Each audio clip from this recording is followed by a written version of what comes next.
Hi, and welcome to another Scientology Outside of the Church podcast. This is season 11, episode 24, and it is Sunday, August 24th, the year of our Lord 2025. And I'm here with Arthur Medakis and Quentin Stroud, and we are going to do the topic of clay demos and clay table healing and clearing, and have a chat about these topics because it is a very important topic and it is a fun topic. And I'm sure there are a lot of our listeners out there that have done clay demos and go, fun? What do you mean? Yeah, Fun. I agree. And that's the point of the podcast is how could something like that, something so arduous, be fun?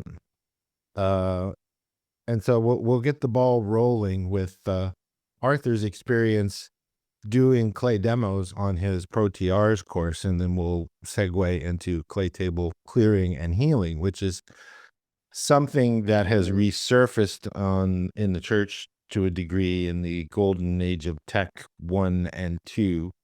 I have very mixed feelings about that, and we'll talk about that as well. But it is a fabulous technology outside of that that LRH developed back in the 1960s. So, Arthur, what has been your experience doing clay demos? And first, maybe we should describe what a clay demo is to people that don't know. A clay demo is where you take, well, don't they call it plasticine there, Artie, in Australia and Malaysia? Quentin, Yes, isn't that what it's yes, called? Yeah. yep, And so yep. it's non-hardening clay. When you take the clay and you're given a what's the word I'm looking for? You're given something to do in clay on a check sheet. We're On the talking slot. about clay demos right now. And you're making a demo of that concept in the clay. And if you can put it in the clay to where somebody can see it without looking at what the label of it is or what it was that the student was doing, and it's there and it's obvious, then you understand the concept. And then that way, of course, supervisor knows that you know it and that they know you know it. It's pretty simple. So if you were going to put and this is a tricky one, if you were going to put a Thetan in clay, that would be tricky. How are you going to put something that has no matter, energy, space, and time in clay? So you have to get clever in order on how to do that. And that goes for anything and everything in clay. Both Quentin and Arthur have done clay demos on different courses that they've been doing on the College of Independent Scientology.com with AOGP. And I have done a ton of them. I mean, so many it's hard to count on all the courses that I've done as a class 8, class 9 auditor and case supervisor. So I enjoy the hell out of myself. But what's been your experience from what you used to do, Arthur and Quentin, to what is your viewpoint on it now for our listeners, so they have a little bit better understanding of how remunerative it can be? Well, I think the first thing I probably want to point out is it's it's difficult to get your head around how to do the clay demo. And so the one thing I do notice about it is the lack of information to some degree on what and how you can actually do a clay demo. So because I was really struggling at first on presenting a communication cycle, where I was putting concepts into the labels as opposed to actually demonstrating what a comm cycle looks like. Mm-hmm. And so I went online looking for more information. Yeah, a communication cycle. And then so I went online looking for information, and there's no information. And like I was looking for, example demos, for example, just to get an idea of how a clay demo could be presented, Yeah. some kind of understanding. Yeah. And I actually spent a lot of time just trying to get it in my mind on how I could do it. Mm-hmm. And of course, there's no information on clay demos, which I find really interesting because it's Yeah. actually quite a powerful procedure to go through because the end phenomena that occur when doing a clay presentation, or a clay demo is quite powerful, because when you can actualize a two-way communication in plasticine without saying what it is and actually demonstrating it through a 3D image, something like there's really strong end phenomena that occurs, Mm-hmm. because you go from knowing cause cause distance effect to actually showing that distant effect without using those words, because you can't say, person A is cause and then person B is effect. All you've got is Joe and Jeff. Mm-hmm. So how do you demonstrate cause, and how do you demonstrate effect, and how do you demonstrate distance without using those words? And so, because our minds work in images and sensations, like you were saying to me, John, every time you'd flunk me, well, if you can think it, then surely you can demonstrate it. And that Right. would give me a lot of frustration. Right. In Because my you mind, I was just like, well, what the flip this and what the flip that? What the flip are you talking about? right. Right. I mean, and it's helpful when your course supervisor, they say, I'm not seeing it. And, you're like, so it's right there. It's right there. Yeah. Oh my God, it's so frustrating. I'm not Yeah. seeing it. What is it that you're not seeing? And sometimes it's the whole concept. And if you're lucky, you get Yes. a piece of it. And they said, well, I see this and this and this, but I don't see this. Like you're doing chapter on communication in Dynamics 55, word by word, sentence by sentence, paragraph by paragraph, chapter and in that chapter, and that's called the wall of clay on ProTRs. And Yes. in doing that, the course supervising say, well, I see this and this, which I do with you, and I say, I see this, but I don't see that. And then you'll come back to me. You used to it's something that you've improved upon as you've done it. You get Yeah.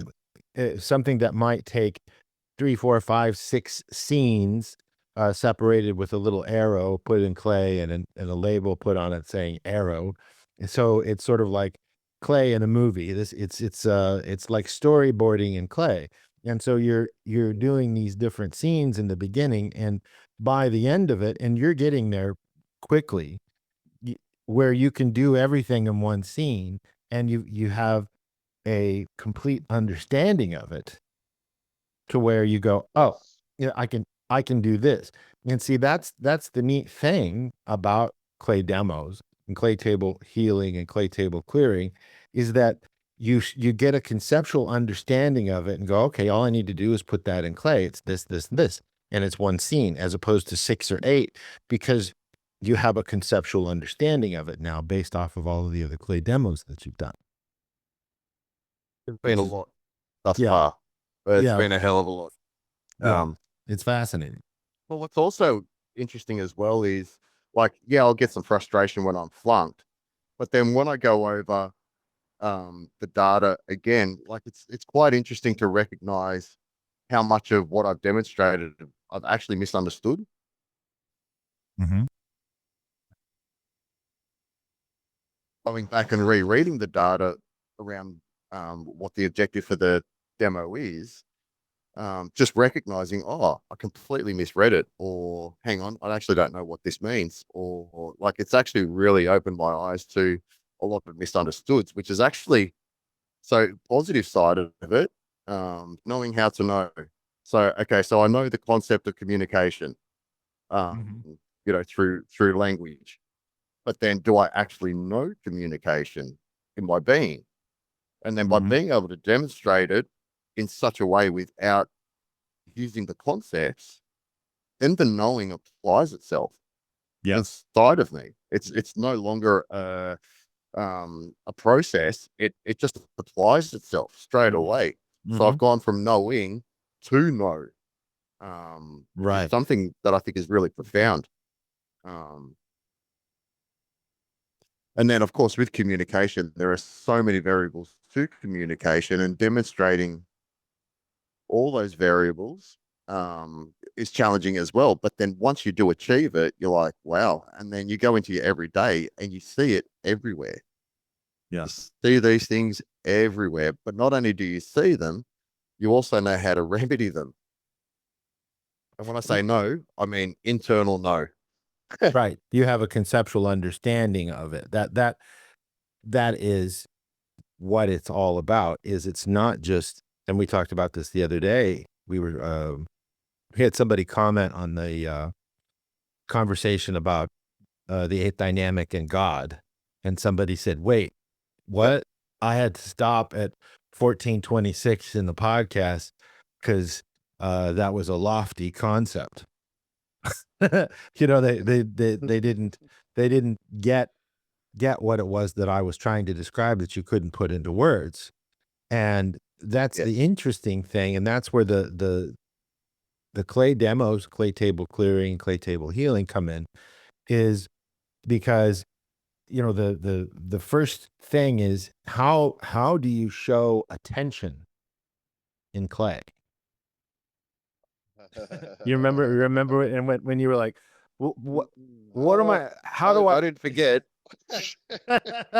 And see, that's the other thing is I remember when I'm reading these paragraphs in the communication uh Dynamics 55 chapter on communication. I still remember and have mental image pictures and the quote unquote rolling video of me making those same paragraphs and sentences in 1988 and in February of 1988 to this day.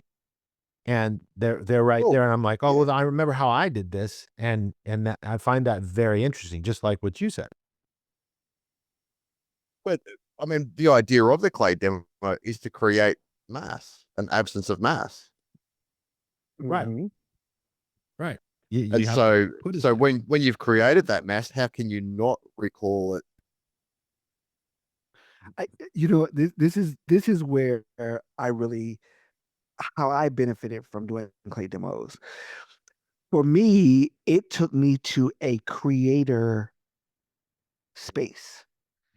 Like when I was able to think about creation and to be able to mock something up and mock it up with not just a significance in my own world or my own universe or my own mind. This had to also communicate to another being, right? Like Mhm. somebody else had to fully duplicate what I'm mocking up, what I'm mocking up. Yes. And for me, that's where it was really, really impactful.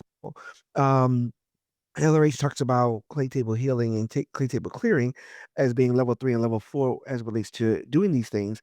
And when you understand, like, to be fully duplicated and understood in something that you're trying to get across, Mhm. how often do we as human beings even get that? Right? Well, How That's right. often do we That's right. ever get the opportunity? Like, I don't care what situation you're in, I don't care if it's at work or it's in a relationship or in life. What situation are you in where that person really duplicates you? Like, Mhm. oh my God, I totally see it. That's it. Yes. And it just like, you know? Mhm. Um, and so in doing clay demos, you have to like think about what are you actually creating here? What is the mental image picture that you got to get out of your head into this mass of clay? And there has to be, LRH says there has to be a balance of mass and significance so that it then communicates it fully over to this other being. And they have to get it. And when they don't get it, like you said, it's frustrating. Like, why don't you see what I'm seeing? Why don't you get what I'm trying to get over to you? Mhm. And we have that. We deal with that all the time. We deal with that all the time when somebody just doesn't get what you're trying to get across, and how frustrating that can be. Yeah, the And it's under interesting you saying that as well, because when I first started doing the clay demos, like I relied so much significance on the labeling. And Mhm. if I reflect on when I first started them a couple of weeks ago, and I've done a lot since then, like a lot, to the point I am now. Like yesterday, I pumped out, I don't know, I think maybe 6 or 7, and I Yeah. think I only flunked one once, Yeah. whereas the rest passed first go. Mhm. Um, which to me is like quite exciting because it's showing me that I'm really understanding how to demonstrate this. That's right. Um, The concept like of in a much better communication. way. And like, Yeah. well, but not only that, but how my mind is working as well. So it's also a reflection of how I've been viewing things in my personal world as well. Really complicated, because even though they're really complicated, I mean, to do a clay demonstration of a chapter is not easy. You know, it's not, you know, because you're taking the words of someone and demonstrating them in plasticine. You know, it's not a clear objective. You're actually, it's a whole different thing doing a chapter versus just having a basic objective towards doing a clay demo. But then to have the ability to take that and apply it in such a way now, it, it it's actually much simpler in nature, but it took me a long time to realize the simplicity of how you can demonstrate something in clay versus like the confusion I had around how something should be presented. So it's actually simplified a lot inside of my being as well. Mm-hmm. And then it kind of brings me to the clay table healing document that I came across. Like healing yourself through clay as an example, as part of that document, you know, taking an ailment within yourself, and you're making a plasticine figure of yourself, essentially. And then you're also making a representation of your ailment. And while you're doing the clay demos, while you're actually doing them, it's interesting the amount of data that flows in that allows you to see what you're doing. And it kind of made me think of witchcraft a little bit as well, like voodoo dolls, Yeah. that kind of thing, where people would make images. I was just about to talk about that. Go ahead, keep talking. You keep Yeah, going. no, you go, take it over, take it over. Well, so this is so crazy because when you're looking at clay demos, when you're looking at again a being being able to mock something up, right? So Creative. Yep. clearly, so creatively, so intently, Mm-hmm. and then to be able to duplicate that whatever it is that you're working on, whatever you're working with, there is a level in the magical circles. It's called sympathetic magic. There's a level of sympathetic magic. There's a level of where you can actually heal your body, like your physical body. This is real stuff. Ellery says it right here on the, let's see, this is called, oh, the St. Hill Manor Communication HCO Bulletin, 17 August 19, what is it? It says AD 14. So what is that? That would be 1964. 64, yeah. So 17 August 1964. And in here he says, where is it? Okay. It says in clay table healing, the pre-clear shows the auditor the objects and significance of his difficulty. Example, a PC has a continual pain in the right leg. A Yes. perfectly ordinary clay table and clay container, as above, are used, but the table is narrower and longer than a training table, training clear table. The auditor sets the PC on a side and the table, and the auditor sits on the other side of the table. And he goes on to just talk about how this PC has to then demonstrate in clay. It's a pretty long paragraph. He has to demonstrate in clay my right leg and the difficulty of that right leg, whatever. And you can get as elaborate as you want, as detailed as you want, but it has to fully duplicate on the other side of the table. Mm-hmm. What happens with this is you actually start to bring about a healing. It says, he says, you could call it symbolism or healing by projection of one's troubles into mass. He actually says this, healing by projection of one's troubles into mass. And you can create healing with this. Remedy by duplication. You can call it remedy by duplication. He goes on and talk about this. I think this is such a beautiful concept because once you fully understand what you can do just by putting what's going on in your life, world affairs into clay, you see it fully. They see it fully, and it duplicates, and it as is. It just Right. there's no And, more problem. And what and I go find ahead. really cool. Sorry, John. Yeah. What I find really cool about that is how one could use clay table for their personal development in so many ways. Like imagine making a plasticine figure of yourself and then replicating your current life with it and actually visually seeing your own life at this stage, but then also creating remedies for a potential future where you can physically see it and you're physically creating it. Mhm. You know, there's a book called Reality is Plastic. You know, how you shape your plasticine is how you shape your life, in a sense. Mhm. Well, speaking of which, remember the clay demo I suggested you do about how smoking is good for you? Yes. I was only thinking about that this morning, and sorry, it's breaking up. I think there's some interference going on. I don't want to as is it. I don't want to as is it. And that's the thing with clay demos. You're doing it in a course room environment where you're given a task to do in clay. Something that anybody can do, not necessarily as a it's sort of like clay table clearing and healing at the same time. But if you asked, you had somebody said, they said, I'm having problems in this area, this area, and this area. I'm having issues, whatever you want to call them, problems, issues. Something isn't well, like Quentin, we were talking about this earlier. Your muscles aren't muscling. He went to play pickleball with Artie last night in Malaysia. And then that's not a problem to Quentin. We were just using it as a sort of a joke. But if you had something in your life and you sat down and you were able to say, okay, this is the problem I'm having in life. This is the issue. Okay. Put it in clay. Mm, Put it in clay. And you're not sitting across from an auditor or anything like that. And it's not squirrely. If you can't put it in clay, you can't, and that's what clay demos are. That's what clay table clearing, clay table healing, clay table clearing is a little bit different. But you can have a person who has a post, for example. Let's say they're the establishment officer. Okay, I want you to put in clay what your roles are as an establishment officer in an independent Scientology organization or in a corporate organization. You can do that, and if you can put it in clay, you got it if it goes along with what that role is. Now, here's one.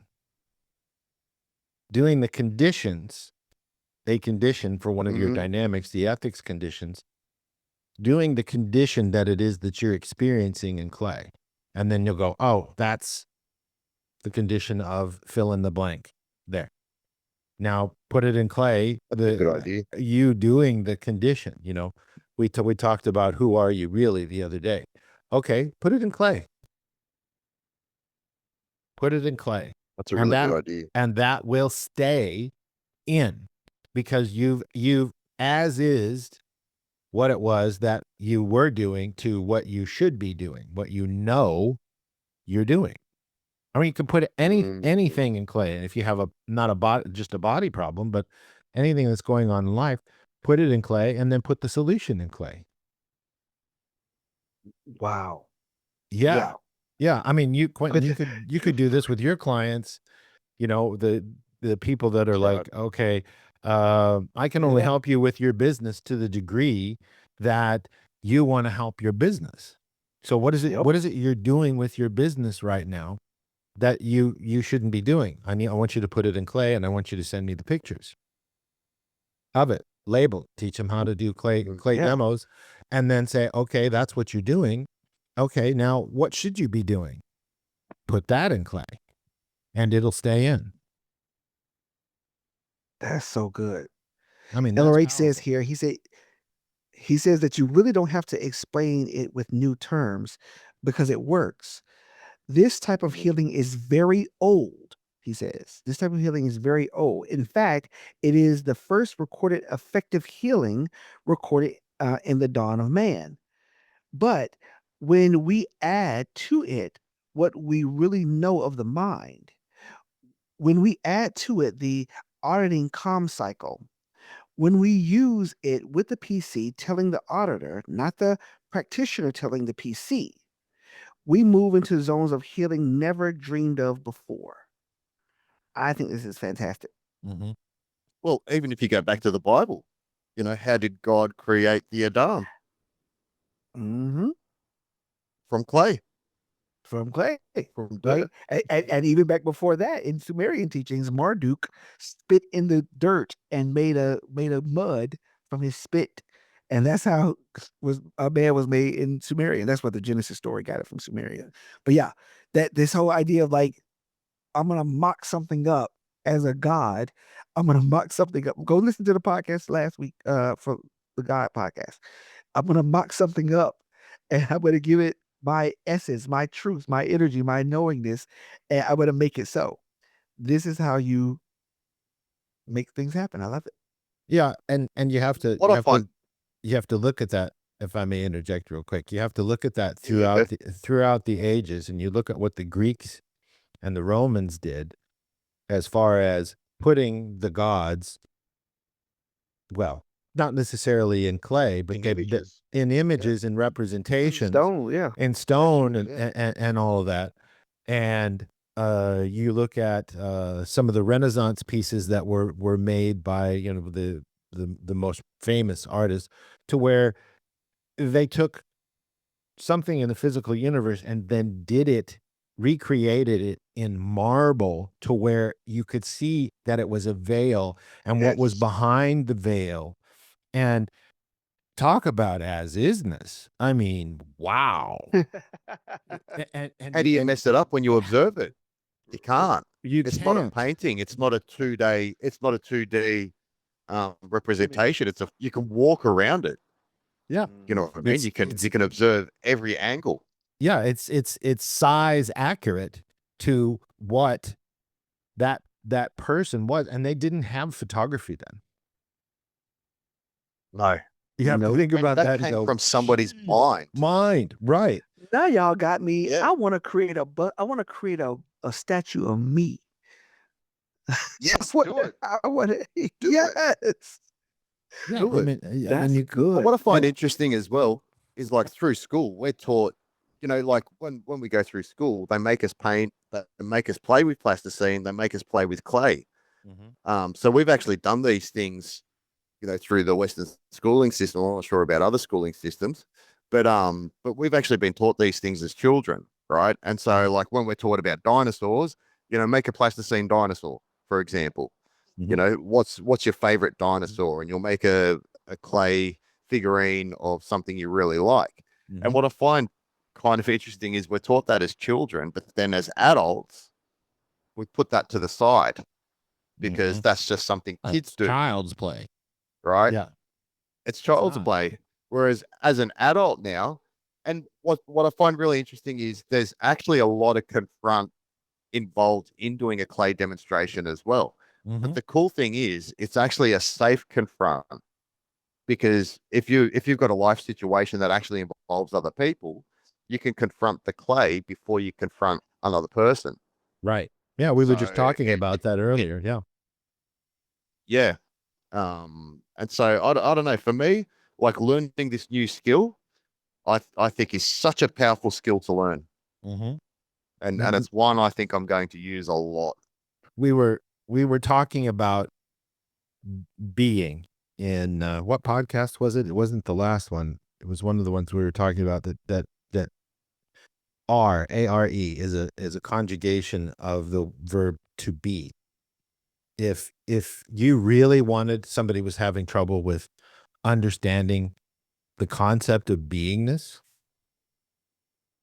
have them do the verb to be in clay. And there's no evaluation or invalidation involved, other than, can they put it in clay or can they not? They're of being themselves. And the word to be, how would you put that in clay? It's And the probably clay, really simple.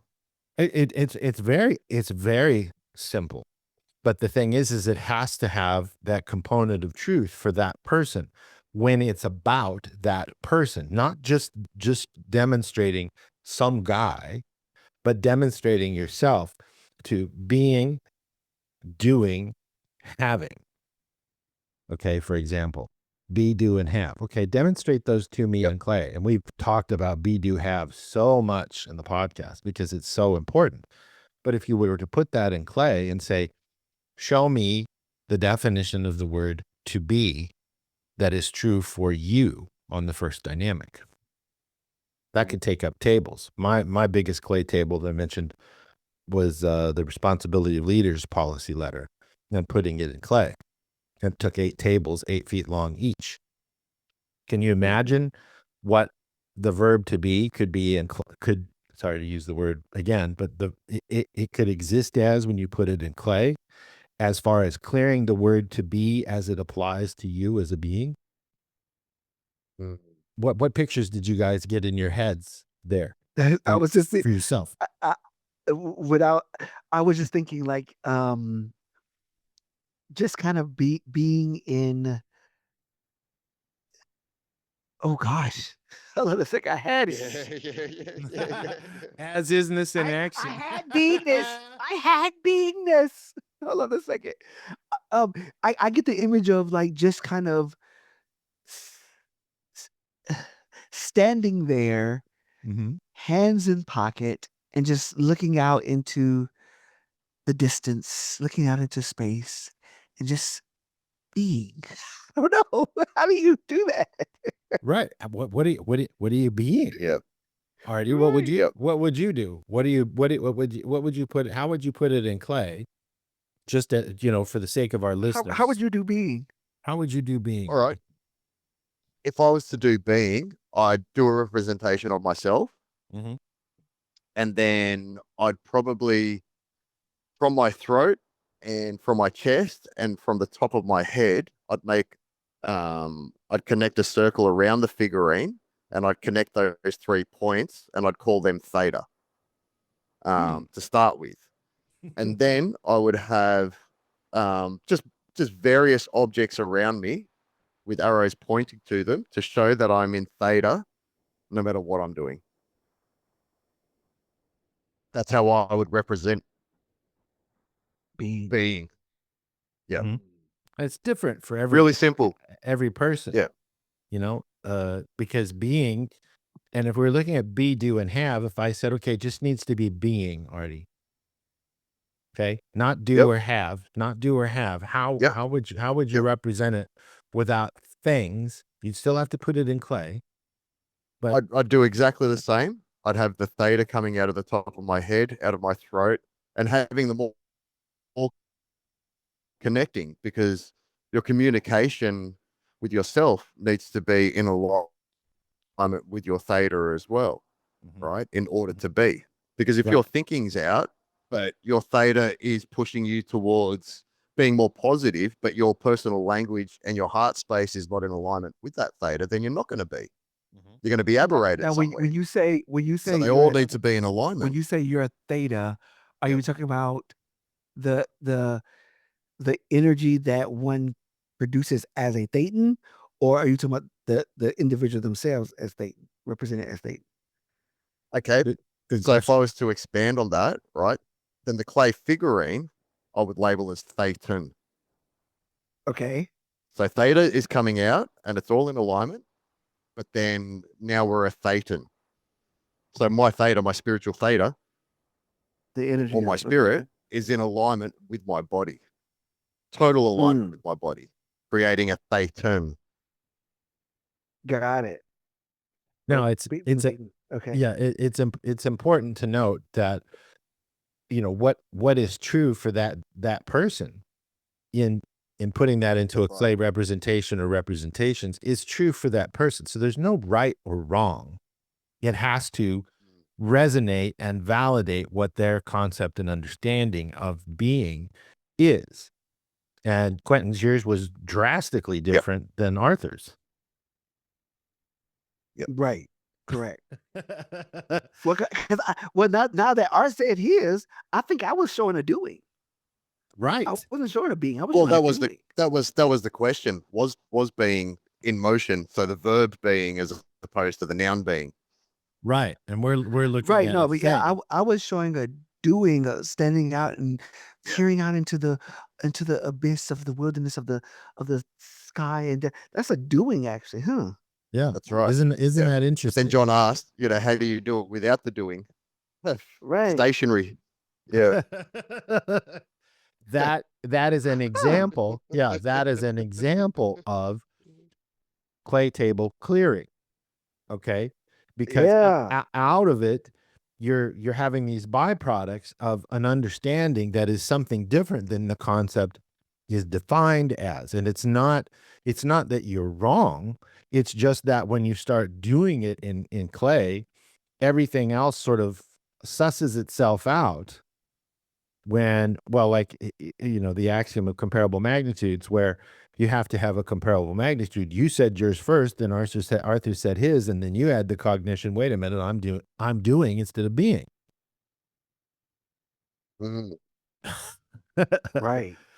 So Right. Yeah. that is a prime example. It's a powerful thing. Yeah, it's a prime example in a podcast where we're using language as that's turned into sound that is imprinted in this digital realm, where we're giving you an example, the listener, of how you start to tear away these concepts. Now, it's interesting to note that back in the 50s, LRH was very much on the research line of creative processing. And creative processing is where you would have the PC mock up, create something in their mind. And it could be on any given subject or anything. And then later on, most of our listeners probably aren't aware of this, LRH abandoned the concept of creative processing around about the time, and he understood it. There was 3 stages: creative processing, abandoning it, let's say 4, and then 64, the study tech came on the scene with clay demos and misunderstood words and too steep of a gradient. And then you got lack of mass. You give the person mass. If they're studying about tractors, give them a tractor to look at and have mass. Take them out to the farm and show them a tractor or a John Deere dealership or whatever. But the thing is, with creative processing, why he abandoned it is because it created mental debris. It beefed up the reactive mind. It beefed up what we colloquially say the bank. And there were reasons for that were not understood until he developed the OT levels. I can't get into that, but let's just say there's a side effect of creative processing with the composite case. So clay table processing and healing took over that by putting it into the physical universe, so that there wasn't any mental debris that was created. It was in fact the severe opposite, because you're getting an as-isness. So you could talk to somebody and say, what's going on with your business? How come you have all these things going on with your business and it's not working? And they describe it to you. And then you ask them, how do you do that? And they go, what? Like, already you've got your cleaning business and stuff. And you hit a wall on how many clients you can have and what you can do and everything, and you're stuck. Yep. Okay. So Yep. put it in clay with the question, how do you do that it doesn't go any further than Don't worry. where it's at? I've got plans. I've got plans with my new clay table ability. Yeah. So it's not a what, who, or why question. It's not a listing question that bypasses charge. It's how do you do that? Like we were just talking about, this sounds like, how do you be? Yep. Does that make sense? How do you be? What is beingness for Artie? Yep. What is beingness for Quentin? What is beingness for Jonathan? How do you be? Yep. And in so doing, everything that shouldn't be there will come off. Quentin was looking at doing instead of being. So Quentin, if you were to reevaluate and priorly mock up what the clay demo was going to be in clay, or the clay, in this case, it's not healing, but it's clearing. How would you now put it in clay, Quentin?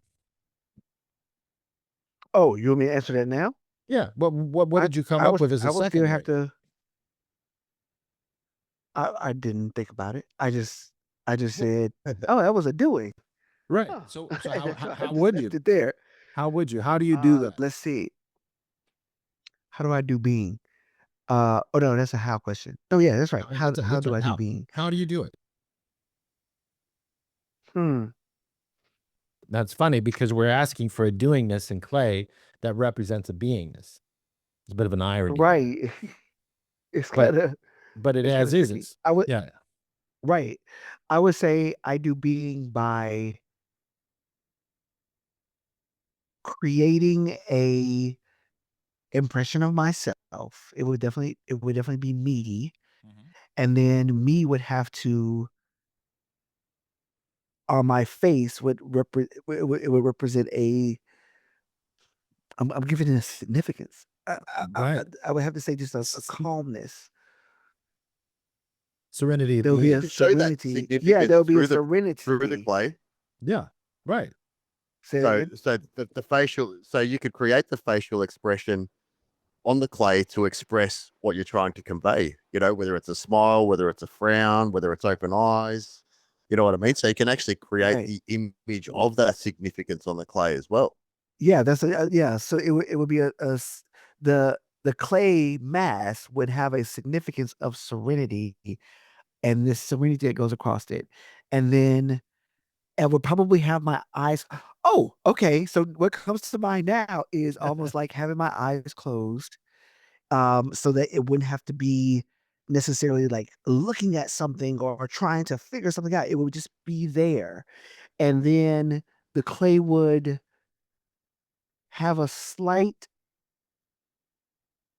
grin, I don't know, a slight piece across the face.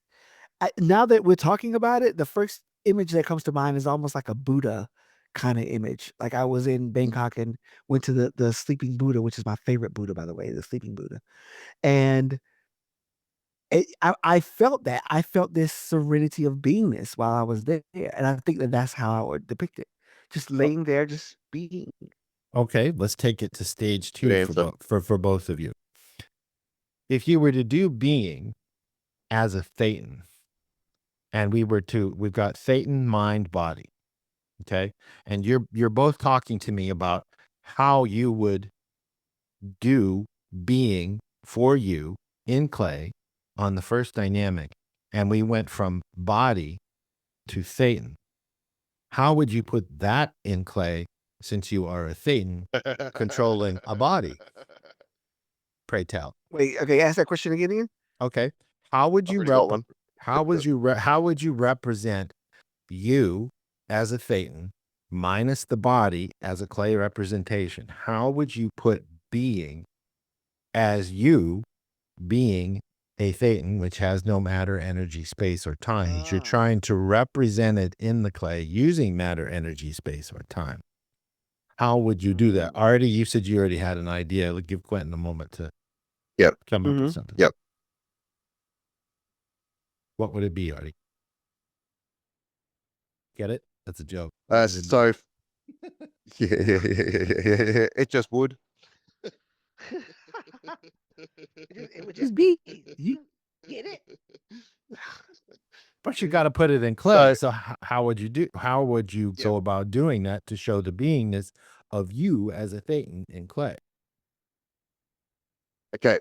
So I do a figurine of a body to start with, and I'd Yeah, but call that body. see, the thing is it can't you can't represent yourself as a body. A body. You have to represent yourself as a thetan in clay without using your Yep. body as the All quote right. I unquote see what you're saying. avatar, because you're it's sort of like, no, Yeah. we Okay. want I you to Yeah, put understand. it in because the clay as a body is human. just the avatar. Right. Yeah. Get Okay. it? And that's Then important for this then I'd podcast to have. get that across. All Mhm. right. All right. Then what I would do is I would have a whole heap of little balls, plasticine balls, Mm-hmm. and I'd call those particles. Uh-huh. And then on the outside of them, right, I'd call that thought, and then I'd have an arrow towards a body.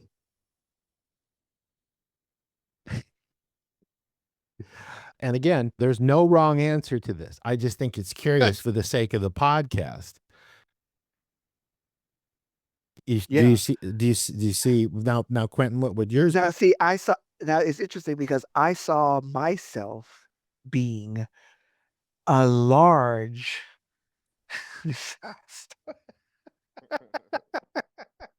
I saw myself being a large um composite of swirls, and I guess the best thing I can describe in words would be like an atom, like a nucleus with these central things kind of going around, and those electrons and protons. That's again how I'm describing it in words on this podcast, but those would represent my my own postulates, my own ideas, my own opinions, that emanate and surround me to create my beingness or be my beingness. So it'll be me as the nucleus, so to speak, and my postulates and ideas that surround me and express from me as my that's me being. I'm being. I'm actually doing being. Mm-hmm. So then I would label me as me, and then thoughts, What- opinions, ideas, postulates. What would you put in the clay as me? What would that representation look like? It would be if I was using color, it would be like a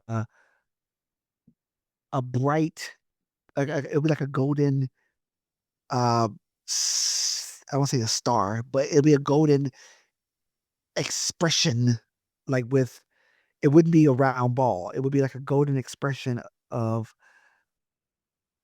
spikes. I guess it's hard to even say it for like spikes. I see it in my head, Uh-huh. but yeah, and it would be this golden asterisk. I don't know what to call it. That's a asterisk of all these, you know, and each one would be going to a different expression, a different idea, a different postulate, a different concept, a different, and I'm being me. That's then doing thinkingness and postulating and ideas and opinions and viewpoints, and so that would be me being Mm-hmm. all that. Mm-hmm. Now, I'm sure all of our listeners That work sounds out. great. Thank you, and thank you, Ari. I'm sure to all of our listeners, they've come up with some other thing that would represent beingness without associating it with their body. How do you present beingness as a thetan when you're putting it in clay? You're going to have a different answer by every person, and what their viewpoint is as to what their associations with themselves are. And so, for the sake of this podcast, this is as far as we can take it without actually doing a video and you guys making this in clay and then putting it as a picture up or something like that. We're just doing this for I'll the do sake. one. Yeah, I'll do one, and I'll put it in the comments. Yeah, and that would, get it out of your head, which is what you're trying to do, out of your universe, out of your mind's eye, out of the analytical mind, which is you as a thetan, per LRH in 1961. He says that the analytical mind is the thetan. We just didn't have a word for the or a or you as being a thetan. And there you have it in clay. And it's going to be different because you're going to see how that person identifies themselves and clearing the concept of them being. And if you had them do that now, like where you guys are at on the bridge, and let's say you did it midway on your journey up the bridge from wherever you started, and you had a start, change, stop, 3 different clay demos of your understanding from now until the end of your bridge, either LRH's bridge, or if you continued on with the bridge beyond that's been created by Bill Robertson and all of that up to OT 48 and all that stuff, depending on if that's something you wanted to do or not. Your viewpoint on being is going to change as your awareness increases. Mm. That's and true. your Yeah. your It is identification. true. That's why we do personality tests after every major grade chart action, is so that we have a comparison of here. This is where you were. This is where you are. This is where you were. This is where you are. So Mm. beingness is something that as you go up the bridge and along, you're going to have a better understanding of it for yourself. So you can see the efficacy, the positive outcome that something like this could do, because you're going to be able to put it in clay and as is that, and then you're going to look at it, and if you kept it there on your phone or you printed it off and you had it on a piece of paper and you looked at it, this is what I was thinking B was on August 24th, 2025, and then you look at it 6 months or a year later after you've made some significant bridge progress, you're going to go, oh no, it's this. Yeah. Or you might go, it's the same. I mean, it's what's true for you is true for you either way. But that's the point, is getting it out of your mind's eye and putting it in the physical universe. And then you can see that you either understand it or you don't understand it, or you're being it, or you're having it, or you're doing it, or what the problem is. How do you do that? And then when you see how you do that, then you see how it is you can do it differently, is the point. Isn't that Mm. interesting?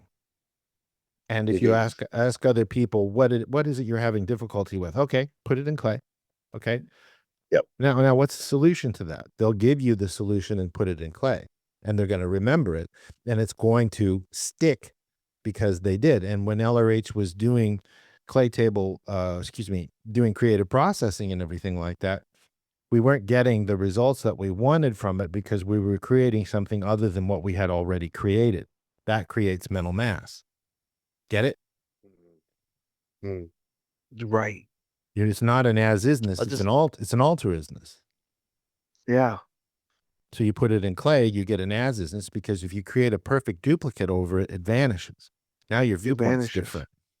Just Right. and it's That's physical right. it's physical universe auditing. And I use this word in a different way than objectives in Scientology, because you have two types of things. You have objective and subjective. This is an objective process in the form of it's in the physical universe. A subjective process is when you're auditing somebody and you're auditing them on a subject, but you can Right. put it in clay. So if they have a body problem, put it in clay. If they have a difficulty on a job or a post or a condition or anything, put it in clay. And if you can't put it in clay, there's something there. There's either a misunderstood word, or you just don't have it yet. And when you do have it and you put it in clay, you're going to have very, very good indicators. And you go, yeah, that's perfect. Just like these guys that did these marble figures in Italy didn't have a picture, and what they had in their mind's eye was what they did, because if they made one mistake, they couldn't. They had to go back and start over and get another block of marble. Same thing, yes. which is pretty That's so amazing. funny. Yeah. Yeah, it is. So I was just, I was just, go ahead. I was just going to throw one more thing in. I was just thinking as well, like, for the remote viewers, like imagine introducing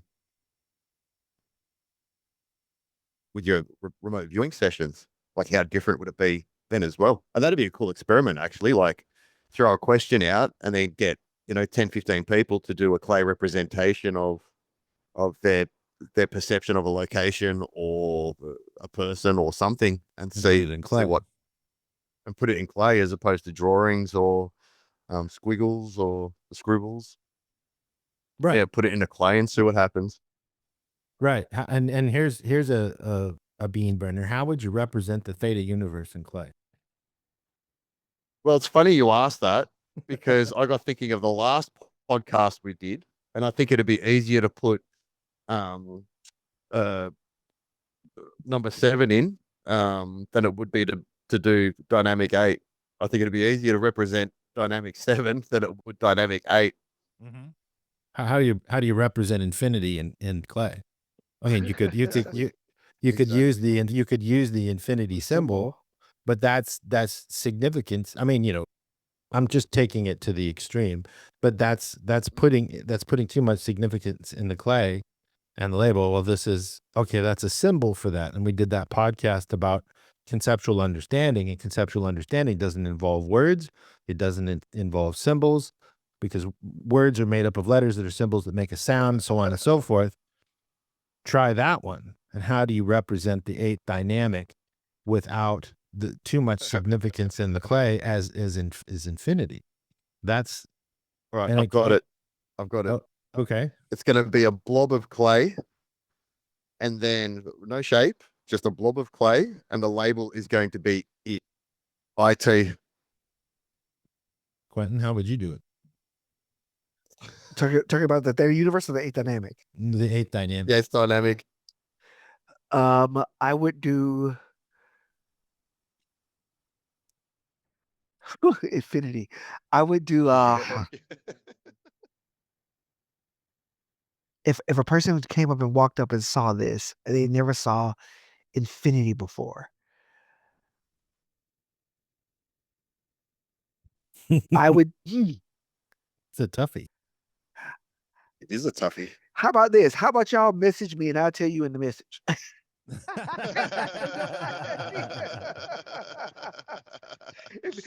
If you listen to this podcast and you want to know how Q would mock up infinity, how Q would create God, I'll tell you in the private message. Yeah. So there you have it.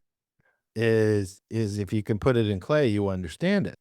So that's the whole point of clay demos, clay table clearing, where you're clearing somebody up on a particular area and all that stuff. And clay table healing is where you're healing something that is persistent.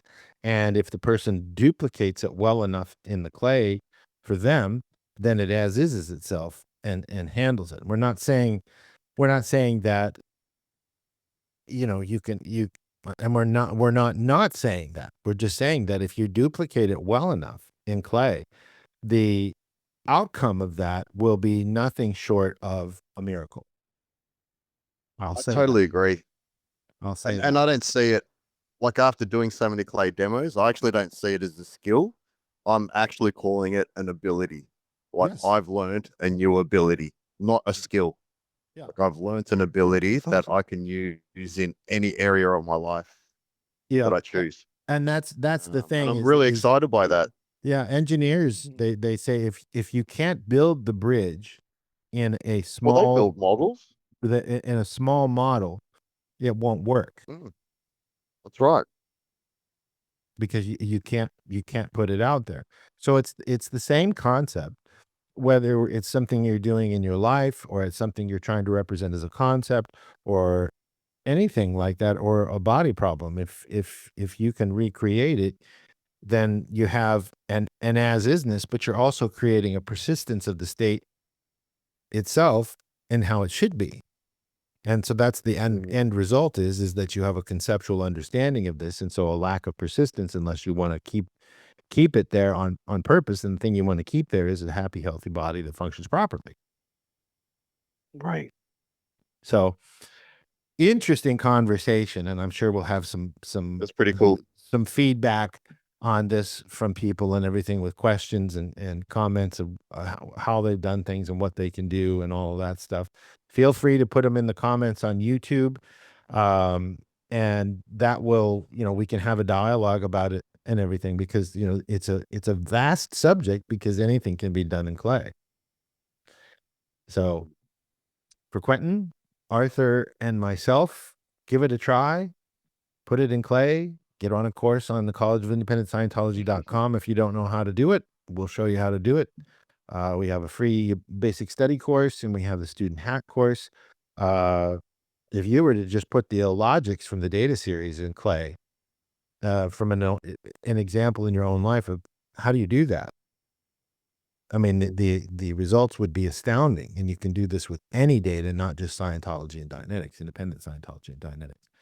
So give it a try. Even in the TRs, clay demos should be introduced into each TR as well, I reckon, for the PCs. That'd be a good introduction. Oh, sorry, that'd be a good addition to doing the TRs. What do you mean? Like through the communication course? Yeah. So doing the first 4 TRs, I think it'd be great for the PC to demonstrate the TR first and then You mean the apply the student? TR. You mean the student doing the student, TR, yeah. right? Like you did on your course. Like I did. Yeah, that's right. Yeah. Yeah. And that helps Yeah. a lot because you know they get what they're supposed to do. You know that they know Yes, that they know that you know how to do that. And that's why it's that's on a right. course. And that it's talked right. about in the Mark Schreffler podcast, which I'll refer back to, that Mark did with us back in 2017 about working with LRH on the ProTR's pilot of the course before it became a codified check sheet. He talks about how all of this stuff came about with clay table and everything. And that check sheet, it's the same one that I did in 88. I think he was there in 81 or 82. And LRH was a genius with this stuff because if you can't do it, you can't put it in clay. And that comes down to anything, being this, doing this, having this, work, play, all that stuff, body problems, you name it. If you can't put it in clay, then you don't understand it. And that's the whole point of this. So we're getting close to an hour here. So for Quentin and Arthur and myself, we've really had a lot of fun doing this podcast. And again, I was a bit dubious on how far it was going to go, but we bounce things off of each other, and I'm sure we're bouncing things off of you, our listener, to make you think and postulate and perceive. And we'll see you in a couple of days for another podcast. Namaste, and we love you. Bye-bye. Peace.